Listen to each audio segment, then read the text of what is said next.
अब जनरली होता क्या है कि जब हम लोग जब इंजन खोलते हैं तो इसमें से क्या चीजें निकल जाती है, गिर जाती है। बहुत लोगों का एक इशू रहता है कि आपका फर्स्ट गियर है, ठीक है, सेकंड गियर जो है ये आउटपुट शाफ्ट का ये सेकंड गियर है, थर्ड गियर जो है ये आउटपुट शाफ्ट का थर्ड गियर है, फोर्थ गियर जो है आउटपुट भाग है जो हम व्हील लगाते हैं वो बाहर की तरफ निकलेगा। मतलब इसकी पोजीशन कैसी रहेगी?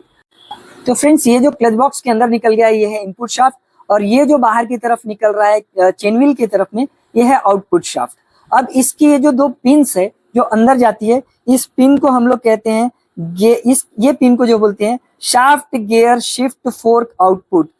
Hello friends, welcome to our channel Shiva S bike point. आज की इस गियर बॉक्स की डिटेल वीडियो में आपको बहुत कुछ नया सीखने को मिलने वाला है, क्योंकि मुझे नहीं पता कि इतनी डिटेल वीडियो में किसी और ने यूट्यूब पे वीडियो बनाया है या नहीं। इस डिटेल वीडियो में मैंने गियर इजी वे में कैसे फिट करते हैं और एक एक पार्ट का कंपनी वाइज क्या क्या नाम है मैं आपको ये भी बताने वाला हूँ। और गियर बॉक्स के डायग्राम या पीडीएफ की हेल्प से मैं आपको इस वीडियो में पूरा गियर बॉक्स समझाने वाला हूँ, जिससे आपका पूरा कंफ्यूजन ही क्लियर हो जाए।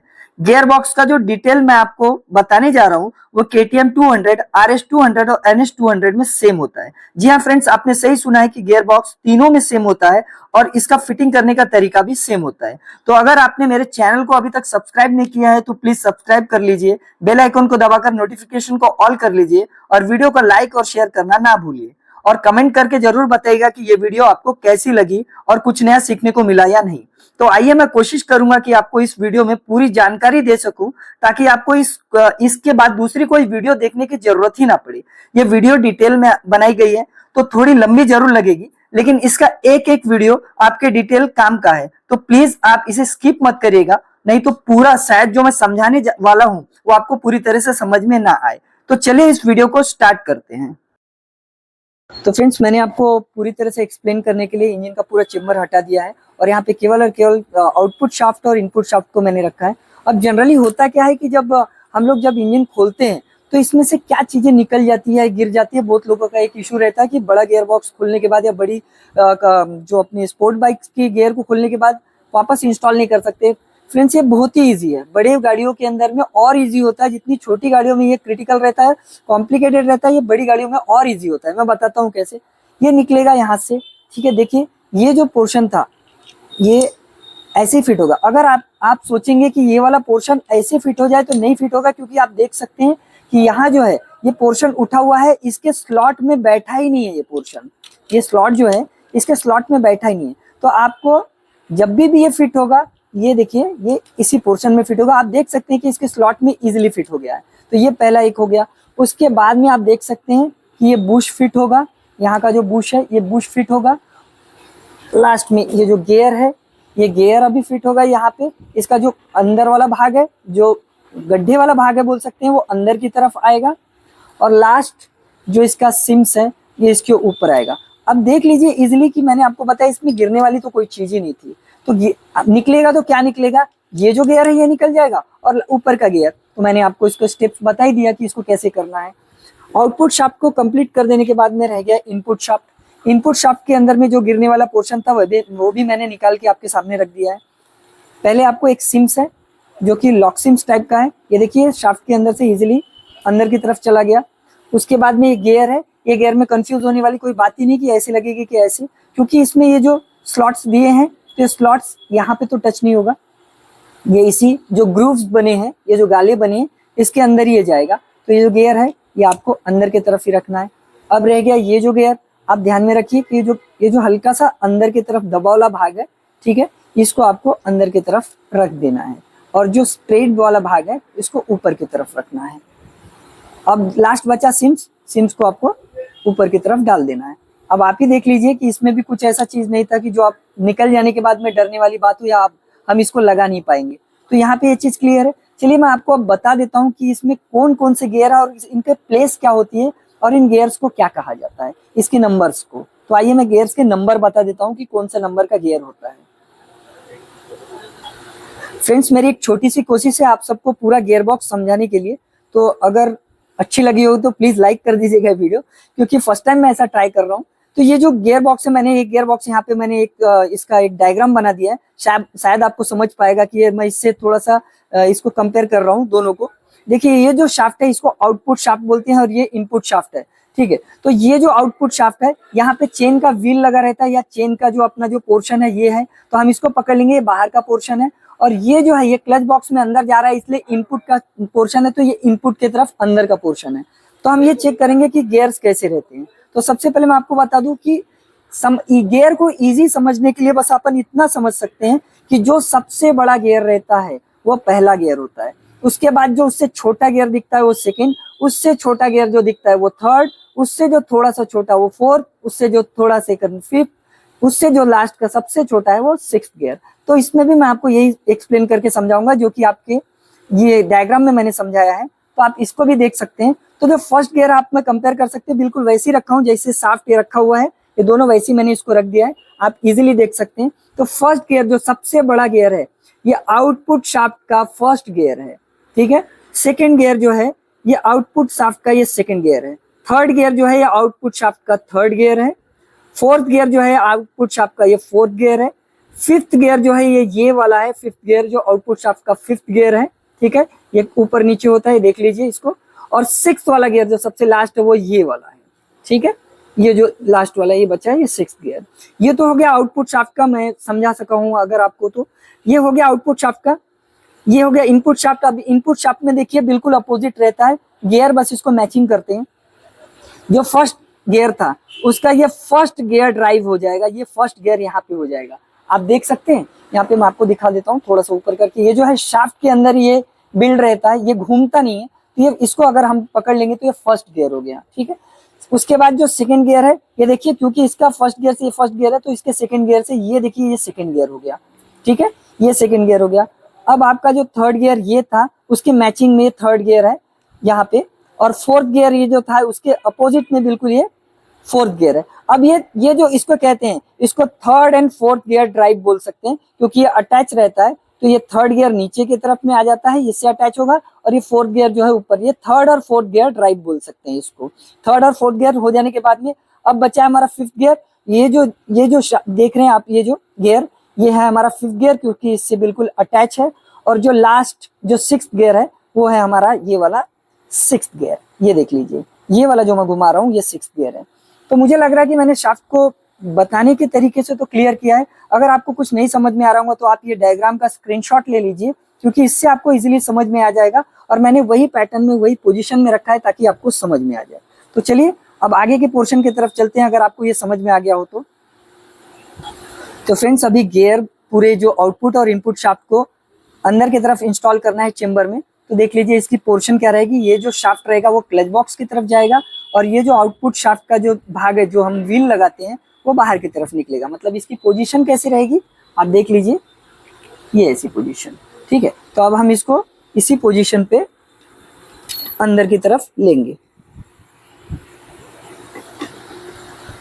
तो फ्रेंड्स, लगाते लगाते कई बार ये हो जाता है कि ये सिम्स बार बार नीचे की तरफ गिर जाता है, तो इसको हल्का सा थोड़ा सा ग्रीस हम लगाएंगे ताकि ये सिम्स गिरे ना।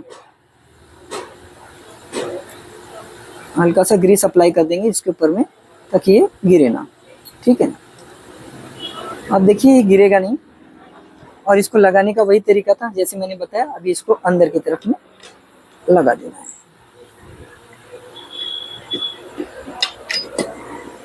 आप देख लीजिए यहाँ पे बिल्कुल इजीली लग चुका है ये, ठीक है।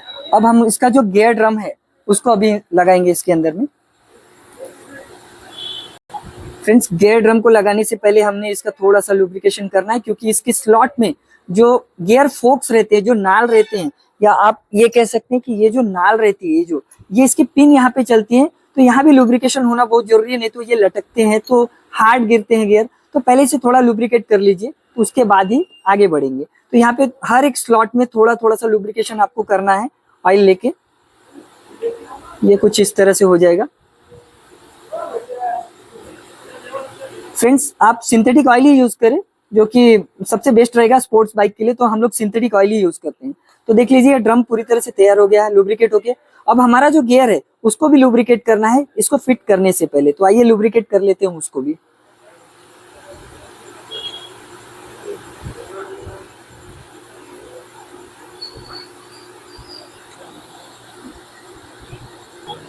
फ्रेंड्स, गियर लग जाने के बाद एक और छोटा सा कंफ्यूजन जो मैं क्लियर कर दूं, ये जो गियर ड्रम है, या इसको ड्रम कंप्लीट गियर शिफ्ट कहते हैं, इसके अंदर में कभी कभी लोग कंफ्यूज हो जाते हैं कि ये जब ये फोर्क बैठता है, ये जो नाल बैठता है या जो भी आप कहते हो, सॉरी आप जो भी लैंग्वेज में बोलते हो, इसके अंदर में रोलर लगती है नहीं लगती है। तो मैं बता देना चाहता हूँ कि कोई भी गाड़ी का गियर बॉक्स अगर होगा और उसके अंदर में जो पिन, आप कंफ्यूज मत होइए, ड्रम को उठाइए और गियर फोर्क को उठाइए, आप इस तरह से उसके अंदर में डाल दीजिए। आप इजीली देख सकते हैं इस तरह से अगर आपने उसमें डाल दिया और इसमें अगर गैप नहीं है तो आप डेफिनेटली इसके अंदर में पता कर पाएंगे कि इसके अंदर कोई भी रोलर गोल वाला नहीं लगता है। लेकिन अगर आपको इसके अंदर डाल देने के बाद में अगर समझिए कि गैप आ रहा है, ये हिल रहा है ऐसा, तो उसमें डेफिनेटली आपके इसमें एक गोल सा रोलर, छोटा सा रोलर जो रहता है वो बुश बैठेगा इसके अंदर, क्योंकि आप ये देख ही सकते हैं इसमें कोई गैप नहीं, तो इसमें कोई बुश नहीं आएगा या रोलर नहीं आएगा। तो आप समझ सकते हैं कि आगे कोई भी गाड़ी में आपको कंफ्यूजन हो तो आप गियर फोर्क और ड्रम को उठा के चेक कर सकते हैं कि इसमें रोलर लगेगा या नहीं लगेगा। फ्रेंड्स, ये गियर ड्रम में भी लगाना कोई बहुत बड़ी ट्रिक नहीं है, क्योंकि ये पतला सा पोर्शन है। तो आप देखिए इसके अंदर में हिल रहा है तो ये यहाँ लगेगा ही नहीं। तो आपको जो पोर्शन फिक्स हो रहा है वो यहाँ पे रख देना है और इजिली कोई भी वे में आप रख सकते हैं। यहाँ पे आप यहाँ पे फिक्स कर दीजिए, ठीक है। थोड़ा सा नीचे प्रेस कर देने के बाद जब ये पूरी बैठ जाए तो अब रह गया फोर्क का काम। तो ये फोर्क जो है आप ऊपर नीचे कहीं भी लगा सकते हैं, ऐसा कोई मैटर तो नहीं करता। अगर आप लोग ऊपर नीचे देख के लगाते हैं तो भी कोई प्रॉब्लम नहीं है। तो सबसे पहला वाला फोर्क जो सबसे नीचे के गियर में लगेगा, ये यहाँ पे जो स्लॉट बना हुआ आप देख सकते हैं, ये देख रहे हैं, ये जो हिल रहा है ये स्लॉट यहाँ पे, और ये पिन जो रहेगा ये पोर्शन इधर गियर ड्रम की तरफ रहेगा। ये मैंने लगा दिया और इसको इजीली थोड़ा सा इजी ऊपर की तरफ गियर को पुश किया और ये देखिए यहाँ पे लग गया, एक स्लॉट में लग चुका है। सेकेंड ये जो है गियर नाल, इसको भी हम लोग देखिए यहाँ के जो ये जो स्लॉट है, स्लॉट में ही लगाएंगे। ये स्लॉट ऊपर वाला है, देखिए ये गियर में, यहाँ पे हम लोग लगाएंगे और ये इजीली थोड़ा ऊपर की तरफ पुश करेंगे, हम लोग पुल करेंगे हल्का सा, सॉरी, ये देखिए ऊपर की तरफ में यहाँ भी लग गया। अब जो रह गया है इसका पिन, आप देख सकते हैं पिन को हमको लगाना है, तो ये पिन हम लोग लगा देते हैं। आउटपुट शाफ्ट में जब ये जो शाफ्ट है, गियर शिफ्ट फोर्क इसको बोलते हैं, तो इसको लगाने से पहले देखिए स्प्रिंग जब आप डालने जाएंगे तो कई बार ये गिर जाता है, देख रहे हैं। तो आपको क्या करना है, हल्का सा इसके ऊपर ग्रीस अप्लाई करना है, हल्का सा थोड़ा सा आप इस पे ग्रीस लगा दीजिए और इसको अंदर की तरफ ऐसा पुश कर दीजिए। अब ये नहीं गिरेगा।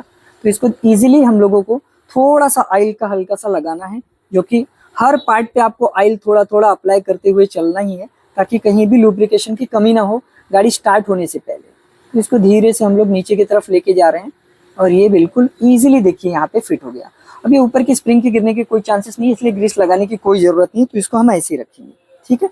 अब आगे की पिन की तरफ चलते हैं। आउटपुट की पिन लग चुकी है, तो अब हम लोग, तो फ्रेंड्स अभी आउटपुट शाफ्ट तो कंप्लीट हो चुका है। अभी इनपुट शाफ्ट में जो है, इनपुट शाफ्ट के अंदर में एक ही फोर्क रहता है। यहाँ आउटपुट शाफ्ट में 2 फोर्क और इनपुट शाफ्ट में केवल एक ही फोर्क रहता है।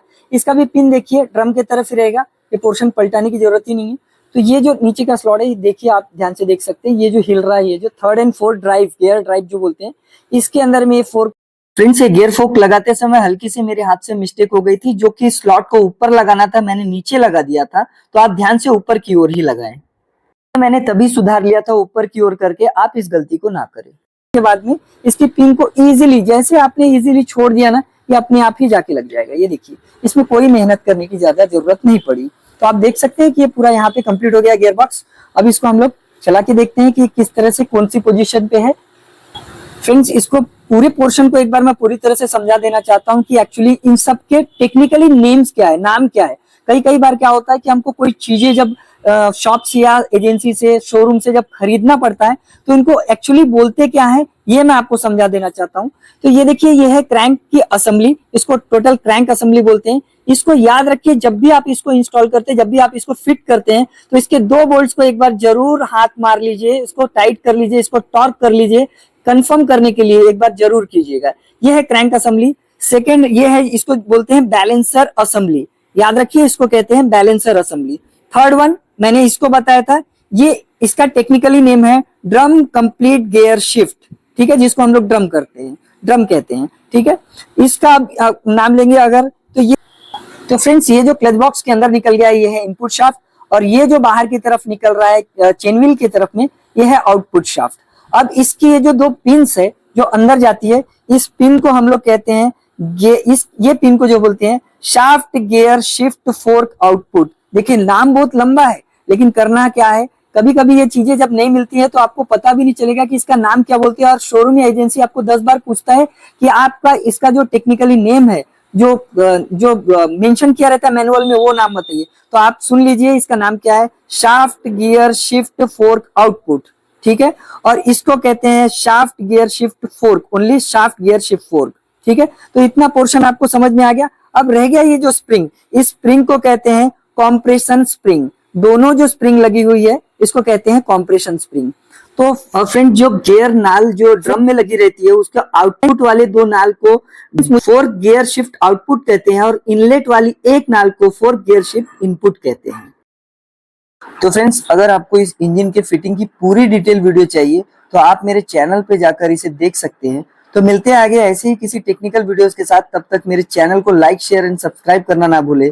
Thank you for watching. जय हिंद।